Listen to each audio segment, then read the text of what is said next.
The wedding that wasn't mine to attend. One of my work colleagues is a lifelong friend of mine. We lived on the same street growing up, went to the same school, and when I needed a job after graduating university, she made me aware of an opening at the company she worked at. I applied, got the job, and it's been quite a few years since and we still work together. It's a pretty small company and quite male-dominated, so after we started working together, we became really close.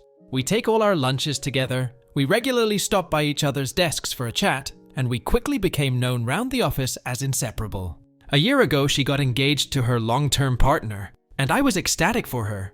She had a really tough time a couple of years ago, 2 family deaths close together, and I did everything I could to be a good friend to her while she was in the worst stages of grieving. She cried with me daily for weeks, and I made sure she knew I was always available to listen. I also took about a third of her workload off her voluntarily, so she could take days off when she needed to without stressing about her work building up. So now that life has gotten better for her, and she's always smiling and excited, it's really nice to see. Ever since she got engaged, as expected, she's talked a lot about wedding plans, especially at our lunches. I know basically every detail. When she booked her venue, she was really excited, but she refused to tell me where it was going to be, saying that she wanted it to be a surprise when the invitations came out. The wedding is 2 weeks away now, and I've long since stopped waiting for my invitation to show up. I know when they were sent because she told me all about delivering them, and shows me every day the gifts people have started to buy off their registry. I feel silly for saying it, but the more I think about it, the more hurt I feel that I haven't been included. It's a big wedding, and she has invited some other people from work that I didn't know she was even close to. She hasn't mentioned the reason why I'm not invited, and at this point, I feel too awkward to ask. I guess it's just a slap in the face because I really thought we were close, and now I'm realizing that maybe we're not. The trouble is, since all this I've started to really examine our friendship, and I'm wondering if she even cares about me at all. I can think of 100 examples of where I've helped her work through decisions, listened to her vent, stood up for her when she's had issues with colleagues, etc. Even tons of little things, like if anyone brings in cake and she's out of the office, I always save her a slice so she doesn't miss out. But I can't remember a time that she did anything for me in return. Now when she talks to me, I've realized she doesn't even listen to me. When I'm finished talking, she just carries on with what she was saying before, almost as if I'd never spoken at all. If we're ever talking about me or something I've been doing, she never has anything to say. She just kind of nods and then switches the conversation back to herself. I'm starting to think she couldn't care less about me. She just likes having someone around who she can talk at, and whoever that person is doesn't really matter to her. I've invested so many years into this friendship, it's really cut me deep. I feel used. It's also made being at work incredibly lonely, because she was my only friend. I've stopped having lunch with her, and anytime she tries to chat, I politely bring the conversation to a quick end and go back to work. She doesn't appear to have even noticed. I do still wish her well. I'm still glad for her that life has turned around, and she's so happy, but I'm a bit lost. I'm not sure if I'm being too harsh because I'm hurt, or if I even have the right to feel hurt in the first place, as I know weddings have a finite number of guests and you have to leave people out that you would invite in an ideal world. But I'm not sure there's any way back from this either. Has anyone else had a similar experience? Am I being unreasonable or overdramatic? Should I just let the dust settle and see how I feel then? Edit 1.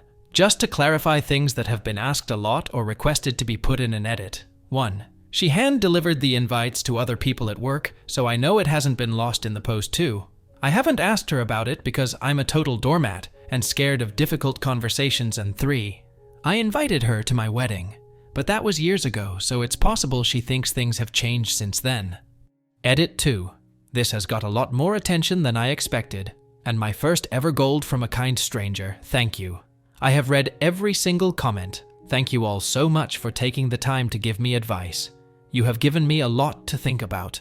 Opinion seems to be divided over whether or not I should confront the wedding invitation issue or just let it go. I am definitely going to make sure that it isn't a mistake. But as for getting an explanation why she didn't invite me, I'm undecided. I'm going to have a think about that and the best way to proceed, but your thoughts have all been really helpful. In terms of our friendship in general, I'm not going to be too hasty to write it off. I'm going to try and put my feelings aside and see if I'm right about it being one-sided. If it is, then I will have learned a good life lesson, and if I see it as worth saving, then I'll have to deal with that the best way I can. It does seem the bigger issue here is my non-confrontational approach to my relationships. Some of your comments were hard to read, but only because I know you're right, and this is something I have to change. I've withdrawn from friendships before because they've hurt me and I felt unable to say anything, and that's not really fair. It's a general problem I have with uncomfortable conversations. Whenever I have to have them, I basically descend into a panic, my mouth goes dry, I shake, and I can't find the right words to say. If it's a bad enough problem that I can't ask a good friend a simple question, then I can't ignore it anymore, and I need to work on this. Thank you for pointing this out to me as a real problem. I'm going to find a way to get better at it. First, update. So it took me a few days to decide the best way to approach this, but yesterday I had lunch with her again and had the conversation. I started by saying, "So you've sent all your invitations out now, haven't you?" She looked immediately panicked by my question, and I knew right away that she didn't want me to go down this road. When she said she had sent them all, I asked if that meant she could show me her venue now. She showed me the website of it, including the photo gallery, and talked me through all about where everything was going to happen, all the flowers and decorations she was going to add, etc. It's a nice enough country hotel with some pretty gardens, but I'm not sure what all the secrecy was for. I probed a little more, asking who she's invited from work. The list didn't include me. Said I was looking forward to seeing the photos so I could see how everything looked. She didn't correct me that I would see it on the day. And then I was completely sure that my lack of invitation wasn't an accident. She looked so relieved when I switched subject and asked if she's excited about her honeymoon and having a rest from all the wedding stress. So I'm definitely not invited. I thought it over carefully and I have decided not to ask why for 3 reasons. The reason is already fairly obvious. She clearly doesn't think we're anything more than colleagues, and I've misread the situation.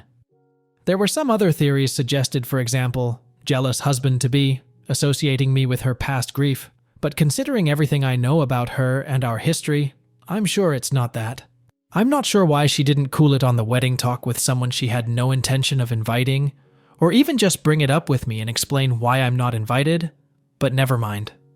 Having an awkward relationship at work is the last thing I want.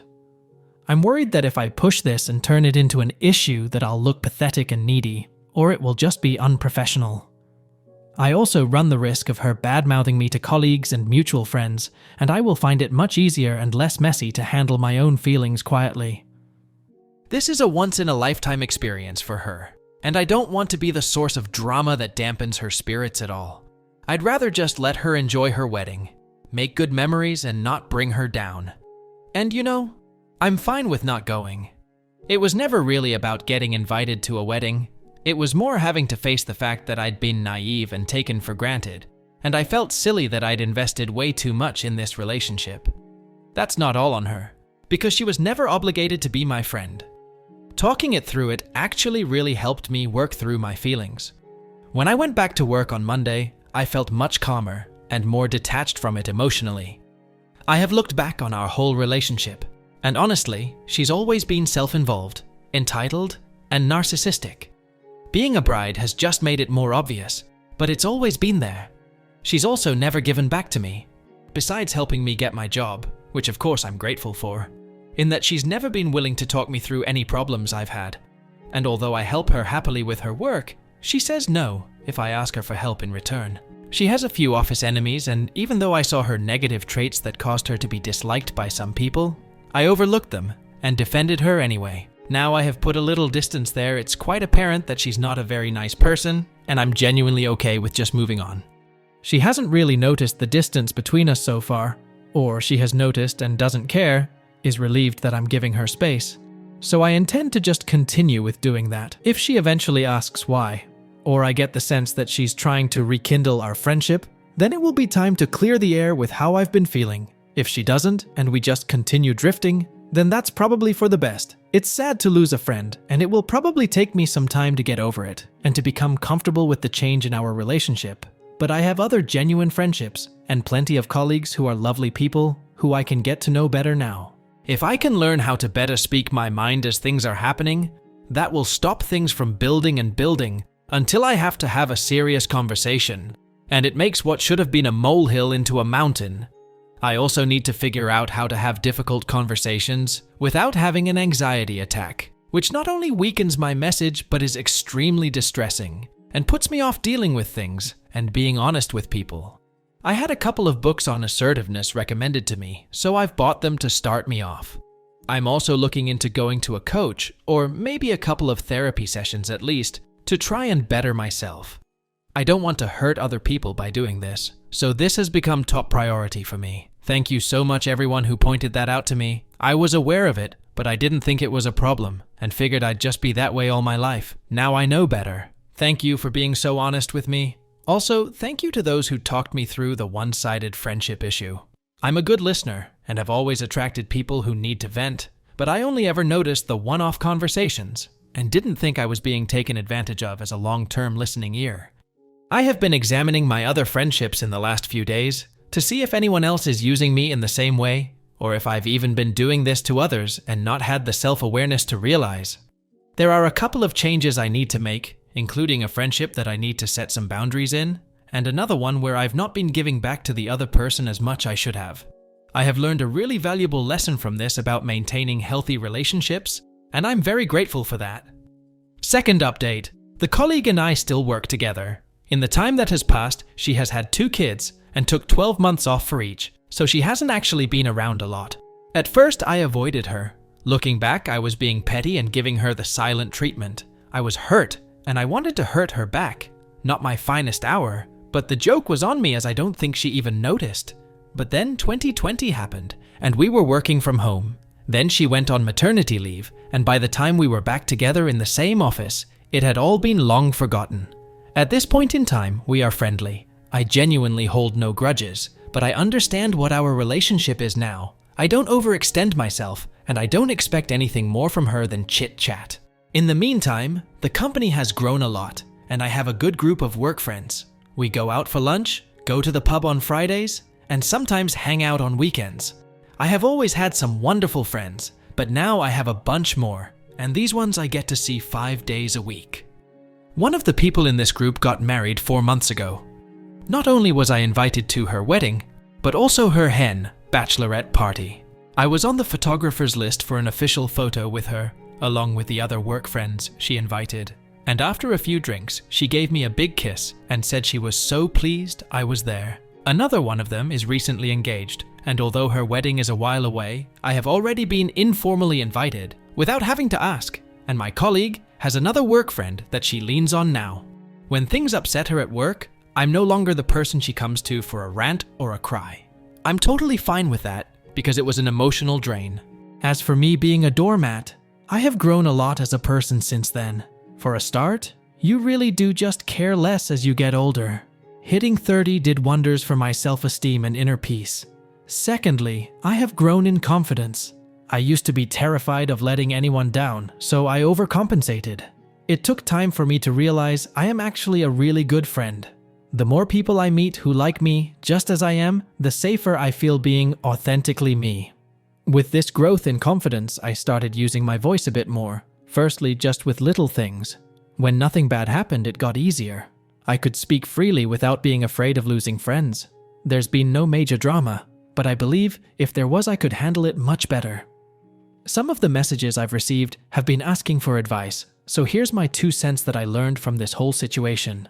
Healthy friendships have a balance of giving and taking. If you look back over the history of a friendship and the balance is unevenly weighted, you should address that. Can you remember the last time you did something thoughtful for a friend? Or they did something for you? Who normally reaches out first? If you live a distance apart, who makes the effort to travel? Who do you spend the majority of your conversations focused on?